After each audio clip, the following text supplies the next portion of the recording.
Hello everyone, my name is Jen and welcome to the Book Refuge.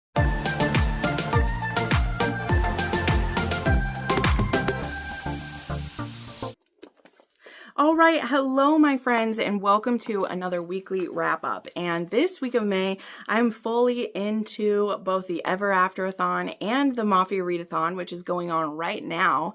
In fact, I'm going to do my best to stay on task for this because I want to be joining reading sprints with my lovely friends today.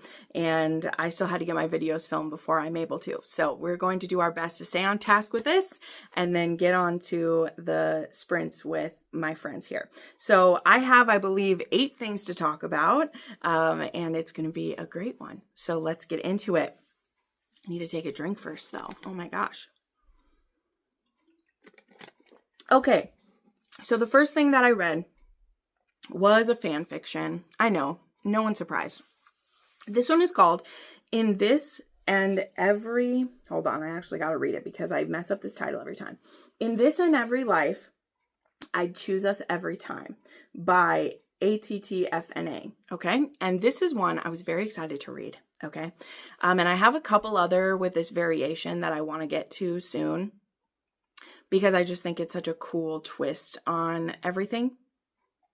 But this one is, what if it was Shane who was in the plane crash instead of Ilya, right? You guys know I've read a whole bunch at this point. By a whole bunch, I mean like 5 or 6, where Ilya either actually has the plane crash or people really die in the plane crash or they get stranded in the wilderness. I've read a few of those and I like them. But I wanted to read some that take a twist on that twist, as it were, right? And so in this one, it is after their fight. This takes place during the long game when not everyone knows about them yet. And Shane and Ilya have a fight. And it's Shane who has to go on a plane ride. Though in this one, it's a charter flight. And he's supposed to be flying from Ottawa to somewhere to do a promo or to do an ad campaign. And they hit some bad weather and the plane crashes, and there was 3 people on the plane. There's 2 pilots and there was Shane, and one of the pilots dies, and the other pilot is actually this woman who is I can't remember what she was. I should have wrote it down, but basically she had military training. Shane is very hurt, but they both survive, and they have to survive, I think, like 5 or 6 days in the wilderness before they get rescued. And so we have, you know, the setup where they were fighting beforehand. So of course, Ilya is distraught about it. He definitely has some self-harm thoughts going on. And it was just really intense. But in this one, Shane being lost doesn't last for too long, and then most of the story is about them healing and kind of speeding up their decision to tell everyone that they're together, because Ilya didn't keep his cool very well while Shane was hurt. So I enjoyed this one so much. My only critique, which is some that I really try not to critique fanfics too much, I think that it went on a little past when it should have for what we were doing, but it does, I think, try to play out the rest of the long game, and how things would be different if it was Shane who was hurt instead. Okay, then I had King of Gluttony by Anna Huang, which I definitely didn't want to get too behind on this one. I love this series. This is book 6 in the Kings of Sin, and I really had no idea where this one was going to go. I really don't look at the promo or stuff for these, but this one is actually a family friends, but they are childhood rivals to lovers, and they actually went to like the same boarding school, and they kind of have had crushes on each other at different times, but they mostly are like rivals. The rest of the family gets along well, but these two, sorry, I have the Barnes & Noble edition and it is like shiny, so it's hard to see in my light. So this one is Sebastian and Maya. And so the way it works is that his family owns like restaurants and her family actually does like frozen foods. And they end up, their 2 families do a collab where his family is going to come up, well, not like his family directly, but like they're going to come up with recipes that can be made into frozen dinners that are like chef quality. So definitely a possible thing that happens. But they both do the marketing for their families' companies, and so they're forced to work together. And there's also this pressure on Maya because she's the oldest in her family and she's not yet married. And so at some point in the book too, she ends up getting an ultimatum from her family that if she won't get married then on her own, then they are going to do an arranged marriage for her. So that gets added into the tangle as well.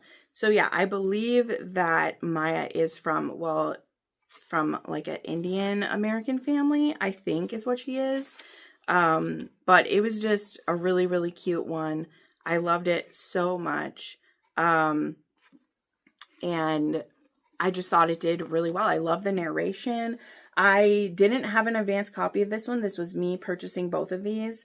I usually get arcs for this series, but I didn't for this one, which is totally fine. Anna's changed up her arc team, and I probably wouldn't have gotten to it any earlier anyway, as you will see with new releases and me.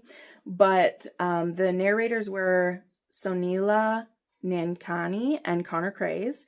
And Connor is, are they French? I think his family is French because he has like an accent the whole time in here. But yeah, it was really sweet relationship between them. And yep, I gave this 5 stars and it was a 3 on the spice scale. And it was quite the slow burn. There was also a scene where like they get lost in the wilderness together.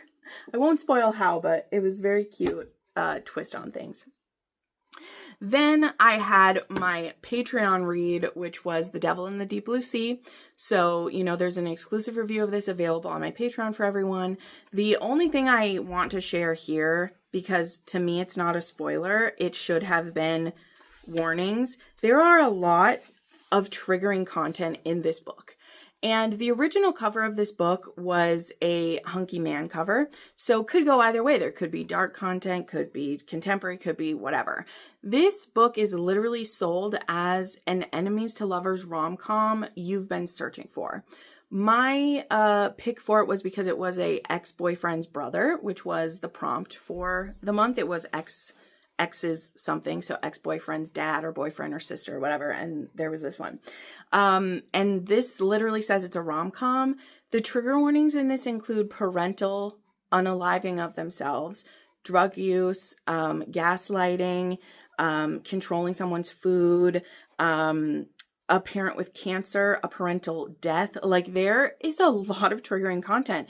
And truly, it's only the first third of the book that even has comedic stuff in it at all. So in my opinion, without like, you know, I really talked about that in my review of it for them, that I didn't hate this book. Like, again, I don't want to tell the whole thing because it is an exclusive review, but like, my point in saying that is not that I hated the book or any of that. It's that this book is extremely mismarketed. And from what I remember of the other book I've read in the series too, like, most of Elizabeth O'Rourke's content is heavier. So saying this is a rom-com is stupid in my opinion. And I'm just saying that. So moving along. Next up, I had another fanfic, and this one is from a fanfic author that I've basically downloaded all of their Holland fics, and I just read them for a pick-me-up. Because they're pretty short usually. And this one was the same. This one was called Caught by Surprise, and it's by Peace Lilies. So I think I've read 4 fics from Peace Lilies at this point. Like I said, they've written quite a few. This one was only about 34,000 words, I think, is this one. But so like 180 pages is what it was on my Kindle. And this one was cute. It was an AU with speed dating in it. And Shane is a physical therapist who actually works with athletes, and Ilya is a sports agent, particularly for hockey. So we still see a lot of the characters we love. They just work in, so like Ilya's the agent for them, which is so cute. Like, I love it. And they both end up going to a speed dating event that is meant for men seeking men, an LGBTQ event. And they have an instant connection, and then what happens is at the end of the event, you can share who you want their number, and they both only put each other down. And so then the person who was running it, which was Harris, by the way, Harris was the one doing the matchmaking, he set them each other's phone numbers. So It's a really cute relationship between them. And one of the fun parts of the book too is that as they're really getting to know each other, there's a snowstorm coming to the area. And so they end up doing a weekend sleepover during a snowstorm. It's really cute. Shane is a cat dad in this one. Love it. And it's funny, I ended up reading 2 books in a row with cat dad. Did the other one? Anyway, he's a cat dad in here. So highly recommend this one. Really low stress. Loved the different jobs that they had. Ilya in this one, so the way they did this is that they both would have been in hockey, is how it worked. Shane in this story ended up getting too many concussions his senior year of school and had to bow out of hockey. But he really loved physical therapy, and so he ended up going to school for that. Ilya still got drafted, but he got injured in like his second year. And so then he became an agent. And so they at one point even talk about that Shane would have been in the same draft year as Ilya, but he wasn't. And then Ilya was drafted, but only played for like 2 seasons. So it's really funny because they have this thing about like, wow, what would it have been like? We would have known each other in another life. So I liked that about this one a lot. Highly recommend it. It was a great time. Okay, then I had a new release, which was The Rule of 3 by Sarah Kate. This is book 2 in the Salacious Legacy series, and I was so happy to get one of the character exclusive arcs. I love it. Thank you so much, Sarah. And I got a cute little kit of everything. I shared it in my most recent book haul for this. I adored it. So this book, I obviously read it as an arc and as a, I had the ALC of this as well. And this was narrated actually by like a full cast. But the main 3 in this one were Brandon Francis, Teddy Hamilton, and Simone Lewis. And this throuple ends up getting stuck in an elevator together at the beginning. And there's more going on with all this. Like Freya wants to be a chef, and she's friends with Julian's sister, Julian Cade being the oldest son of Daisy and Ronan. And he's been running the sex club with Jack, and he caused a lot of problems for Jack in the first one. He is kind of stuck up and very elusive, and he really only likes having sex using the free use wall at the club, which means he doesn't have to befriend or talk too much with anyone. So definitely likes to be reclusive here. And then yeah, Freya is going to do the anniversary party for Ronan and Daisy, and Julian, he likes her too much, so he starts causing problems for her because yeah, he's that kind of a little shit, by the way. And then there is Archer Wilde, who lives in the same building as Julian. And so the 3 of them end up stuck in an elevator together, and it forces them to kind of talk. And then their relationship starts building from there. Now, I was enjoying this a lot. This does also have some kinks that not everyone is comfortable with. I know some people were freaked out by how water sports were used in here, but I was not. Sarah Kate put this in the right place, and in my opinion, it was handled very well. It's only in one scene, and let's just say once Julian asks Archer to mark him in the shower, if you don't want to read what happens, just skip to the next chapter, and you don't really have to worry about it. But it was used as a form of like non-permanent branding or marking in here, because one of the kinks that Archer has is marking his territory and branding, though he knows, there wouldn't be like hot iron use. Like he likes to leave hickeys, or he likes to leave marks, like that kind of thing. And I thought it was handled really well in here. But what the biggest drawback for me was, because I did end up giving this a 4-star one, is I felt like we cover a lot of time. Like there's at one point a 6-month time jump, okay?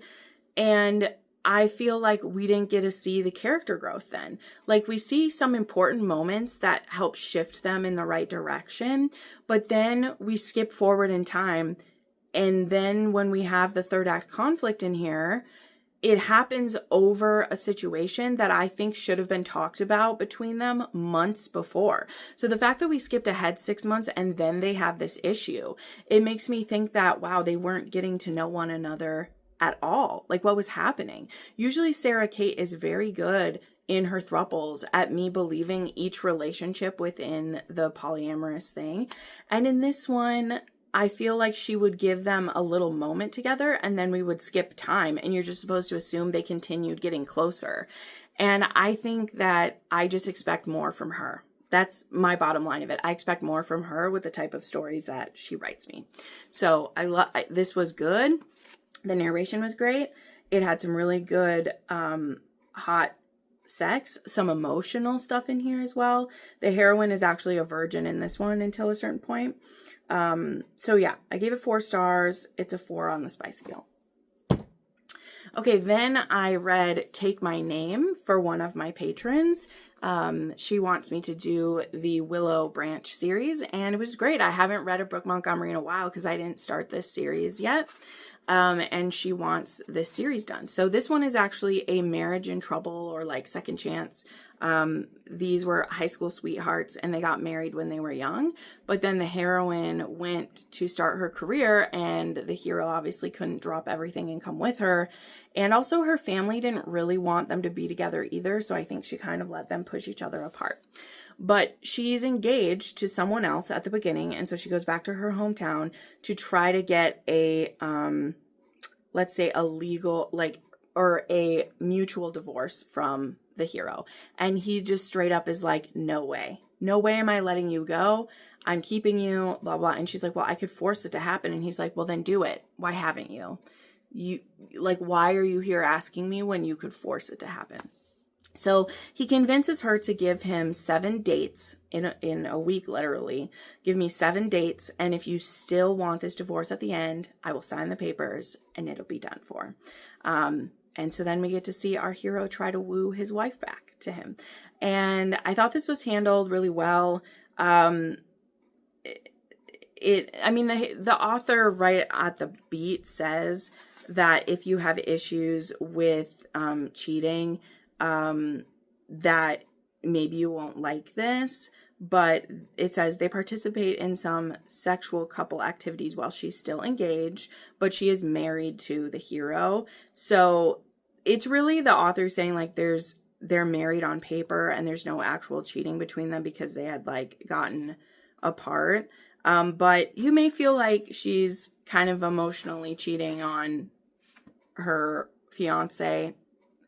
That's there. So just know that if those things bother you, just don't read this at all. I was warned about that by my patron before I started it. And the scenario in the book, the heroine, I think, kind of too easily gave up their relationship at the start. I like how it ended up and how this played out. And I thought it was a cute time. And I love a cowboy. I love the nosy family. I love how his family was like, we're going to help you win her back, including making baked goods to try to win her over, and all that fun stuff. So this was another 4-star read for me. And I gave it 3 on the spice scale. Oh, fun little tidbit. Both the heroine and the hero have pierced genitals. If that is something that appeals to you, this book will fulfill it for you. Okay, then we have Let Me Ruin You by LJL Writer. So now we are entering the Mafia part of this. I have 2 books that I've finished so far for the Mafia Readathon as of today. And Let Me Ruin You by LJL Writer is a fanfic, and it is a Mafia / Bratva Ilya fic. And Shane is an emergency room doctor, which I love because last week I read one where Ilya was a pediatric surgeon. So definitely love our boys as doctoring men. And in the beginning of the story, Shane is working a shift with Hayden at the hospital, and Ilya comes in with an injury because he does some underground fighting. He is also a man on the run from his brother. So what happened in this story, just to set it up quickly, is that Ilya and Alexei were the son of their father in the Bratva. And when the father died, Alexei should have been the one to inherit it all because he was the oldest. But the father thought that Ilya would be better. Ilya didn't want anything to do with that. But to take succession, Ilya can't just hand it over, and his brother can't just kill him because then they wouldn't respect him. I don't know. It was supposed to be a weird thing. So Ilya is basically on the run with Svetlana. And Svetlana is a hacker and a badass in this. And so they've been living kind of underground and everything, and hiding from Alexei's men who are trying to drag him back. Also, Alexei knows that Ilya had a boyfriend at one point and that he is at least bisexual. And he thinks that is despicable and actually tortured Sasha once to try to, I don't know, scare Ilya out of being bisexual, because that's how that works. So Ilya is also fearful ever of anyone he loves being targeted by his brother. So he's never gotten serious with anyone. But once he ends up on the table with Shane Hollander looking after him, Dr. Shane Hollander looking after him, it definitely changes his tune just a little bit. And he starts to, let's say, be a bit more reckless at the fights he goes to have an excuse to go to the emergency room. And now Shane literally wants nothing to do with him at the start. And it's kind of great because Ilya tries to get him to go out with him so many times, and Shane is just like, no. But he does wear him down eventually, and things get a little spicy, let's just say. But this is definitely one that was a grumpy sunshine. And Ilya in this almost reminded me at times of like Nico. He's not as feral or like force you into scenarios things, but in his persistence and in his teasing and in his trying to get under his skin. And then Shane definitely felt very heavily onto that neurodivergent and like closed wall that like Bran kind of has in that book. So there was that dynamic for me that I really like too, where Shane is just like, no, I'm not interested in men. And Ilya just charms the pants off of him. So really enjoyed that one, and I'm hoping to actually do, it won't be a video, it will be a post on my Instagram that is Hollander Mafia Rex soon. I have a couple more I need to read, but I liked that one a lot. Okay, and then the final thing that I finished, see, look at me, I told you we were gonna keep it up this week, but also nothing really pissed me off this week or was super great this week. So like, minus my fanfics, which I don't rate them, all of my reads were basically 4-star books this week. So that's part of the reason why I'm going through it a bit faster too. But the other book I finished so far for the readathon is Death by Michelle Hurd. This is the third book in that Mafia series, which I can't remember the name of the series, but it is book 3, and this one is about Santiago and Chiara. Now, if you've been reading the books in order, you'll know that Chiara supposedly ran away in book 1, which caused Grace to have to marry Dominic. Although Dominic didn't really want to marry Chiara anyway. We find out at the beginning of this book what happened to her, and it is absolutely devastating. So first up, major trigger warning for not penetrative essay, if you get my meaning, but essay and just awful behavior. So Chiara was actually taken by one of her father's bodyguards, okay? And the same day that she was gone, like, her father was killed a couple days later, and this man forced her to text her sister saying that she had just run away because she couldn't handle it and she's sorry, but she ran away, which had at the time seemed so odd when you're reading it, because she was like, I'm not going to force my sister to marry Dominic, but then she ran away, which forced her sister to marry Dominic. Although again, Dominic already wanted to marry her and was trying to make it happen. So it just seemed like, wow, her sister really ran away. That is crazy. But she was texting her and even talking to her on the phone. And we discover that Chiara was forced to do all of that. And she was abused and like trained and kept as a slave by this man for months and months. And it isn't until a certain point in the book where she escapes, and Santiago actually is in the area doing another operation, and he finds her. And Santiago has actually been on the lookout for his woman, because there was kind of this fortune telling that he would find his woman by a certain time. And so he believes in that stuff. And so he's been looking for her. And so when she stumbles across his way and he sees that it is also a woman who needed rescuing, because that is something that he does, by the way. He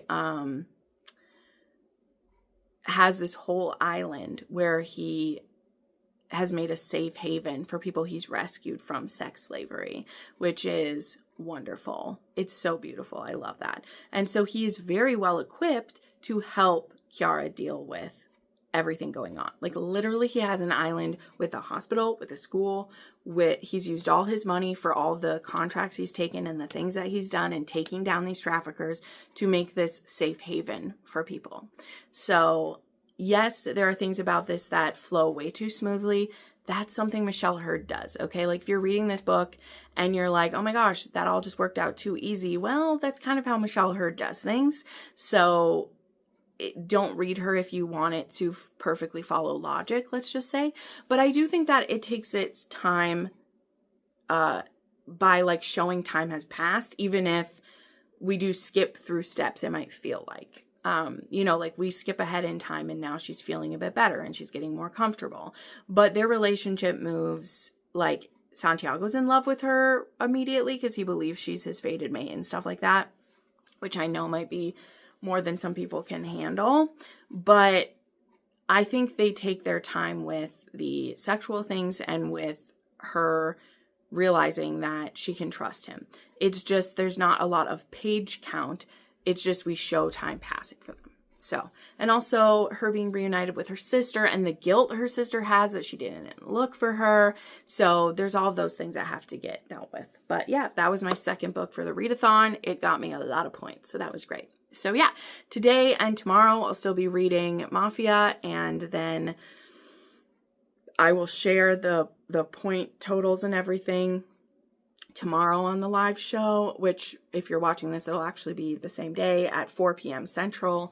I'll reveal the Mafia hierarchy and the point levels everyone needed to hit and everything. So anywho, I'm going to wrap this up, like I said, because I'm going to go do reading sprints. I know this one was quicker, but I don't really have more than this to say, so it's fine that it went a bit faster today. So thank you so much for watching. Make sure you like this video, subscribe to my channel, and we will see you in the next one.